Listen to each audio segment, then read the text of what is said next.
E vamos conversar um pouco, aí uns 20, 25 minutos, sobre a proposta que nos foi trazida como tema, que é mediunidade, compromisso com Jesus. E mediunidade é um compromisso, não há dúvida.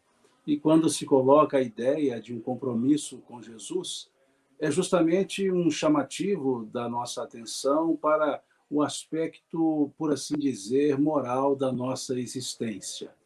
Quando falamos aspecto moral, não nos referimos a moralismo, obviamente, mas reflexões sobre sentimentos e sobre condutas. Jesus, todos sabemos que é o nosso modelo, nosso guia, conforme vemos na questão 625 do Livro dos Espíritos, quando ali se perguntou aos benfeitores espirituais qual é o tipo mais perfeito que Deus ofereceu ao homem para servir de guia e modelo para a humanidade. E a resposta foi bem objetiva: vede Jesus. Então, nós temos em Jesus um referencial para ser o nosso guia e um referencial para ser nosso modelo. O que é guia? Guia é aquele que seguimos e modelo é aquele que copiamos. Então, a pergunta foi muito indicativa, perguntando aos benfeitores espirituais sobre um modelo e guia, como a nos dizer que Jesus é para ser seguido e para ser copiado. Como nós seguimos a Jesus? Pelos seus ensinamentos. E como copiamos Jesus? Pelos seus exemplos. Então, Jesus é aquele ser que aqui nos chegou, trouxe-nos uma mensagem, e essa mensagem abriu-nos um universo para o entendimento da vida. E, ao mesmo tempo, junto com a mensagem, ele nos trouxe um modelo de conduta, um modelo de vivência, um modelo que nós poderíamos calçar, se assim fosse possível, em 3 palavras apenas: na humildade, no amor e na exemplificação. Então, quando falamos na ideia de mediunidade, falamos num elemento ou num conjunto em que a humildade, em que o amor e em que a exemplificação precisam estar presentes. Pois, se nós observarmos, esses são elementos claros da mensagem de Jesus. Claros, mas muito claros, dessa mensagem de Jesus. E é preciso, então, que no exercício da mediunidade observemos se há essas características, se há uma humildade naquele que a exerce, se há amorosidade no exercício e se há exemplificação nas atitudes. Mediunidade não é uma invenção do Espiritismo. A mediunidade não foi inventada pela doutrina espírita. Algo que já existe. A mediunidade ela é intrínseca à nossa condição de espíritos encarnados. Então, desde que a encarnação existe, a mediunidade se faz presente também. O que foi feito foi um estudo mais aprofundado por Kardec sobre esse aspecto, sobre isso que o apóstolo Paulo, na sua carta na sua carta primeira, no capítulo 12, aos Coríntios, foi chamar por dom. Ele chamava carismas, dons, que Kardec e os espíritos optaram em chamar por mediunidade. E é interessante quando observamos isso, indo à questão 382 do livro O Consolador, quando nós vemos ali, perguntando ao Espírito Emmanuel, qual a verdadeira definição da palavra mediunidade? E o Espírito Emmanuel foi muito preciso e respondeu a essa pergunta com 2 blocos de respostas, ou 2 parágrafos de respostas. Ele responde: a mediunidade é aquela luz prometida pelo Divino Mestre que seria derramada sobre toda a carne, aos tempos do Consolador prometido, atualmente em curso na Terra. Com essa resposta, Emmanuel nos traz a ideia e que nos remete à profecia do profeta Joel. Quando Emmanuel traz essa ideia de que seria aquela luz derramada sobre toda a carne, ele nos leva a Joel, lá no Velho Testamento, no capítulo 2, que foi também trazido no capítulo 3 do livro Atos dos Apóstolos, quando ali profetizava Joel, dizendo: naqueles dias derramarei meu espírito sobre toda a carne. Vossos jovens terão visão, vossos velhos terão sonhos, vossos filhos e filhas profetizarão. É a mesma coisa traz depois no discurso de Pedro, no capítulo 3 do Ato dos Apóstolos. Então, Emmanuel, quando vai definir a palavra mediunidade, a verdadeira definição da palavra mediunidade, ele evoca essa ideia de Joel, dizendo então que seria aquela luz, chamando a atenção para a mediunidade no aspecto de luminosidade, no aspecto de luz, como o quê? Para nos tirar das trevas da ignorância da realidade espiritual. A mediunidade, ela é uma chave que abre as conexões entre o mundo material e o mundo espiritual. Muito bem apresentado lá na questão, ou apresentados lá nas questões 84 a 86 do Livro dos Espíritos, quando nos falam os espíritos da existência dos dois mundos. E então, quando Emmanuel vai trazer essa ideia de que a mediunidade é aquela luz, ele vai nos mostrar, então, que a ideia da mediunidade é para esclarecimento. Da realidade espiritual. É para entender que existe um mundo além de outro mundo aqui material. Aquele ao qual Jesus se referia não é desse mundo. Ele, então, colocava claramente que esses dois mundos existem e não são apartados. E justamente o que não se aparta, o mecanismo pelo qual não deixa que esses mundos sejam apartados, é a mediunidade. É essa luz que abre-nos o entendimento para a imortalidade da alma e para a comunicabilidade dos espíritos, mostrando-nos que esse meu reino não é deste mundo, na fala de Jesus, não nos aparta desse outro mundo, mas nos coloca conectados com esse mundo, o mundo espiritual. Depois Emmanuel continua dizendo que seria derramada sobre toda a carne, mostrando-nos que a mediunidade não é exclusivismos de pessoa para pessoa, mostrando-nos que a mediunidade ela é algo inerente à condição espiritual, é inerente ao espírito aqui encarnado na Terra. Seria derramada sobre toda a carne. Depois Emmanuel nos fala que haveria um momento mais adequado para esse processo, quando ele diz: aos tempos do Consolador prometido. Aos tempos do Consolador. Se nós observarmos, nós veremos que o grande movimento fenomenológico da mediunidade se dá justamente nessa segunda metade, final da primeira metade, segunda metade do século XIX. É quando, então, Emmanuel diz: aos tempos do Consolador. Aqueles movimentos de corpos inertes que chamou a atenção de Kardec, e todo aquele movimento já conhecido pela história do espiritualismo na Terra, o movimento de Hydesville, as irmãs Fox, os movimentos das mesas girantes na Europa e a própria estrutura da codificação kardeciana.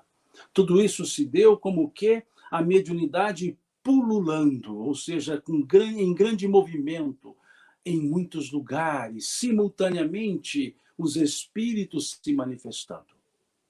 E é interessante que Emmanuel diz que tudo isso foi prometido pelo Divino Amigo, mostrando-nos então que Jesus preside a esse momento das manifestações mediúnicas. E é fácil entendermos isso, basta que olhemos o livro A Caminho da Luz, quando Emmanuel nos fala que Jesus era um dos membros da comunidade dos espíritos puros e que presidiu toda a formação do planeta e que aqui encarnou como esse nosso irmão maior, esse nosso governador, por assim dizer, de toda a estrutura terrena, de todo o orbe terrestre. Então, é natural que toda essa fenomenologia ocorra nesse conceito dos ensinos de Jesus. Por isso, Emmanuel coloca como que, a nos dizer que lá atrás, quando Joel foi dizer, derramarei meu espírito sobre toda a carne, e aí entendamos, Joel usa de uma profecia, então a linguagem profética na primeira pessoa do singular, não quer dizer que tenha sido Joel dizendo derramarei, mas aquela inspiração dizendo a ele, derramarei. E Emmanuel acrescenta, então, nessa questão 382 do livro Consolador, que essa inspiração para Joel dizer assim, adveio do próprio Cristo. Derramarei o Espírito. Por isso ele dizer, prometido pelo Divino Mestre. Seria aquela luz derramada sobre toda a carne, prometida pelo Divino Mestre. Então, que o exercício da mediunidade, o exercício para melhor atender aos propósitos da própria mediunidade, dessa luz que é a mediunidade, melhor seria feito, melhor seria exercido, seguindo os ensinos do Cristo, calçados na humildade, calçados na amorosidade e calçados na exemplificação. Mas Emmanuel não terminou aí a resposta dessa questão 382.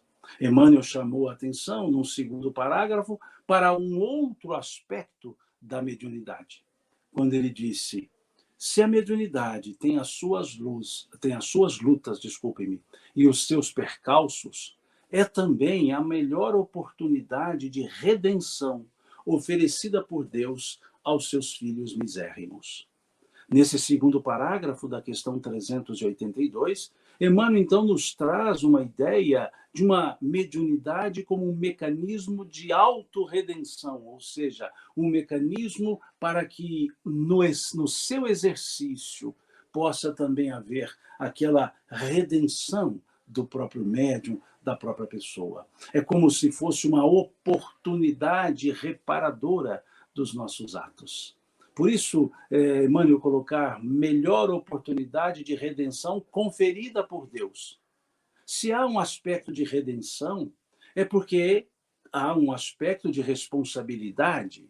Então, a mediunidade traz em si uma responsabilidade para o seu exercício. Uma responsabilidade daquele que a possui, a faculdade, de maneira ostensiva, conforme nos fala Kardec no capítulo 15 do Livro dos Médiuns. E ele reforça muito bem esse caráter da responsabilidade lá no capítulo 20 do Livro dos Médiuns, quando ele nos fala da influência moral dos médiuns. Mas é interessante ainda observarmos um outro tópico que Emmanuel trabalha, que pode fundamentar, pode nos dar melhor condições de entender por que Emmanuel utilizou essa expressão redenção para os médiuns. Vamos observar o que Emmanuel coloca no livro Emmanuel, no capítulo 11. O livro se chama Emmanuel, obviamente por Emmanuel, psicografia do Chico, e no capítulo 11 temos o título: quem são os médiuns na sua generalidade? É o que está lá, é a pergunta, é o título, que é uma pergunta, do capítulo 11. E Emmanuel responde: os médiuns, em sua generalidade, não são missionários na acepção comum do termo. São almas que fracassaram desastradamente, que contrariaram sobremaneira o curso das leis divinas e que resgatam sob o peso de severos compromissos e ilimitadas responsabilidades o seu passado obscuro e delituoso, constantemente enodoado de clamorosos erros e graves deslizes. Óbvio, não são todos os médiuns assim, óbvio, tanto que Emmanuel diz na generalidade, né? Os médiuns, na sua generalidade, não são missionários, mas a grande maioria são aqueles que têm na mediunidade essa oportunidade de redenção, de autorredenção. Não no aspecto de serem missionários para levarem a luz, mas para serem esses médiuns que possam fazer brilhar em si mesmos a luz, para depois resplandecer essa luz, como nos concitou Jesus quando disse-nos: brilhe a vossa luz diante dos homens, para que vejam as vossas boas obras e glorifiquem a Deus que está nos céus. Então, quando observamos esse aspecto da mediunidade, esse aspecto de autorredenção que a mediunidade nos oferece, essa oportunidade de servir, sendo um canal consciente, no sentido de maduro, da realidade espiritual e que é o intermediário, daí o nome médium, o intermediário entre esses dois mundos. Mas nesses dois mundos, a lei de Deus é a mesma. E Jesus aqui nos trouxe essas leis, por assim dizer, de Deus, ao nos ensinar que todas elas resumem-se numa palavra: amor. Quando ele diz lá claramente que desses dois mandamentos, amar ao próximo e a si mesmo, dependem toda a lei e os profetas. Então, mostra-nos que o aspecto fundamental de um exercício mediúnico é desenvolver o sentimento, desenvolver a amorosidade. Perceber que o médium, enquanto pessoa, é como qualquer outra, mas tem um atributo que lhe permite ser útil em alguns aspectos da vida material, quando traz para a vida material, como intermediário, a realidade da vida espiritual. E por isso, então, uma mediunidade seguindo os ensinos de Jesus é aquela mediunidade em que a respeitabilidade se faz presente, em que o senso de utilidade se faz presente. E tudo isso respeitando ou entendendo a responsabilidade que é ser médium. Se nós olharmos no passado, quando eu digo passado, o passado mosaico, nós veremos que Moisés proibiu o exercício da mediunidade. Vemos isso claramente no capítulo 19, aliás, no capítulo 20 do livro Êxodo, bem como no capítulo 18 do livro Deuteronômio. Se observarmos o capítulo 20, lá no item 19, versículo 19, nós veremos ali no Levítico dizendo: não se ache no meio de ti quem faça a evocação dos mortos, e nem quem se dê a tais práticas, pois o Senhor abomina tais práticas. Se olharmos no Deuteronômio 18, a partir do versículo 12, nós veremos ali escrito claramente: não se ache no meio de ti quem faça passar pelo fogo seu filho ou sua filha, nem quem se dê aos algoros, à magia, ao feiticismo, à evocação dos mortos. Vejam. Então, havia sim uma proibição. Mas a pergunta é: proibição de quê? Proibição da faculdade mediúnica ou da maneira pela qual essa faculdade era exercida?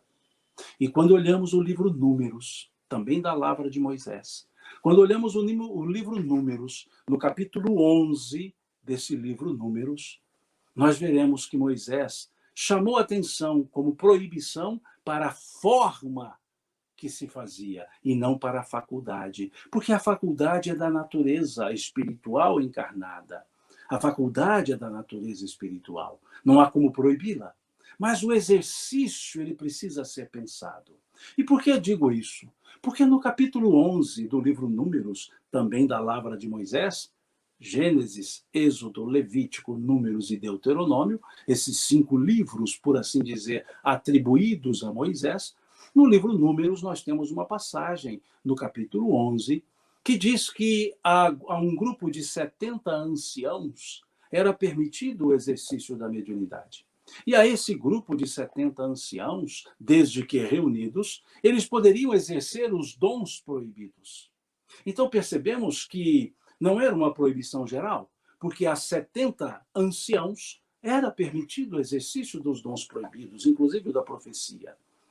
E há uma passagem, então, no capítulo 11, que diz que, terminada a reunião dos 70, saindo eles da tenda, chega um homem a Moisés e diz a ele: Senhor, eis que 2 ambulantes que não fazem parte dos 70 estão usando os dons proibidos. São eles Eldade e Medade. Eles são nominados. E Josué diz assim: vamos proibi-los. E Moisés responde para Josué: deixai-os assim fazer. Quem nos dera se todos em Israel fizessem como esses dois. Vejam que forma interessante essa de Moisés. Quem nos dera se todos em Israel fizessem como esses dois. Mostrando-nos o aspecto do respeito no trato com a mediunidade, no respeito no exercício da mediunidade.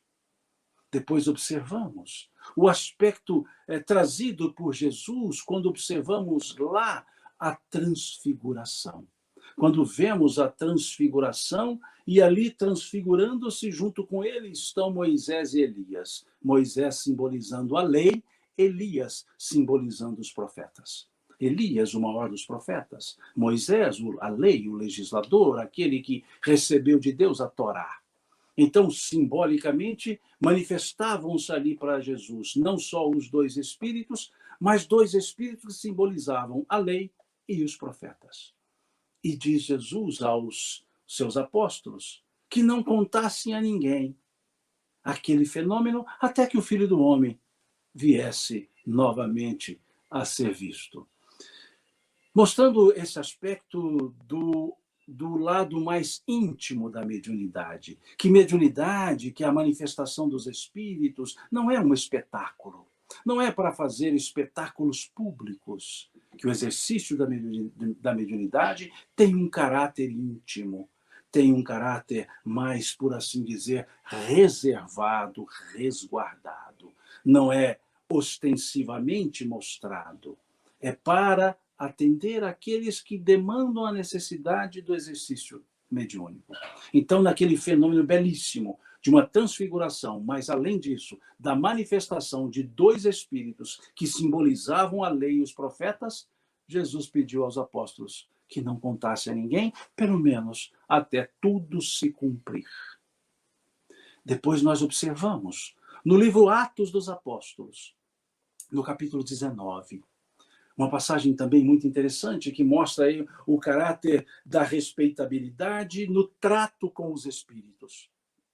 Quando vemos uma passagem grafada nesse capítulo 19 do livro Atos dos Apóstolos, dizendo que Paulo, em nome de Jesus, fazia maravilhas, de maneira tal que até as suas roupas, quando eram levados aos doentes, eles se viam curados. E diz lá que dois exorcistas, filhos do principal dos sacerdotes, estavam expulsando um espírito maligno, dizendo: em nome de Jesus, a quem Paulo prega, nós dizemos, saia desse homem. E o espírito maligno, virando-se para os dois, disse: Jesus nós conhecemos, Paulo sabemos quem é, e vós, quem sois? E avançando-se sobre os dois, maltrataram-no, e eles nos fugiram. Mostrando esse outro aspecto da relação com os espíritos, do respeito para com eles. Porque esses dois exorcistas ambulantes do capítulo 19 do Atos dos Apóstolos estavam se valendo de uma autoridade que eles não tinham. Queriam valer-se da autoridade de Jesus e Paulo e ouviram do Espírito: Jesus nós conhecemos, Paulo sabemos bem quem é, e vós quem sois. E por fim, temos uma observação de Kardec, no capítulo 26 do Evangelho segundo o Espiritismo. Quando Kardec usa uma frase latina, um ditado latino, que ele faz uma paráfrase desse ditado latino. Porque há um ditado latino que diz: sancta sunt tacitunda santis. Ou seja, coisas santas devem ser feitas com santidade. E Kardec utiliza-se desse brocado, desse ditado, e faz uma paráfrase, e ali ele diz: a mediunidade é uma coisa santa que deve ser exercida santamente, mostrando o caráter, por assim dizer, transcendental da mediunidade. E todos esses aspectos, de Moisés no respeito, de Jesus ali apresentando na transfiguração o aspecto da intimidade, de Paulo chamando a atenção para a utilidade, no capítulo 12 da sua primeira carta, quando ele diz: os dons do Espírito são dados a cada um para aquilo que for útil, e passando por Kardec chamando a atenção para essa transcendentalidade. Nós temos em Jesus todo esse compêndio, toda essa conclusão, deixando a todos nós, mas em especial aos médiuns, que se perguntem, para exercer a mediunidade com Jesus, se trazem no íntimo a amorosidade, se trazem na consciência a humildade e se trazem à disposição para serem úteis na exemplificação. Tal qual sugeriu então o apóstolo Paulo, os dons do Espírito são dados a cada um para aquilo que for útil. Perguntemo-nos se a mediunidade exercida tem o grau de utilidade que ela merece. Se a mediunidade exercida, se o médium que a exerce, traz a humildade para servir. E se esse médium, na relação com a mediunidade, exala o amor e o respeito pelo semelhante. Isso seria, sim, a mediunidade com Jesus.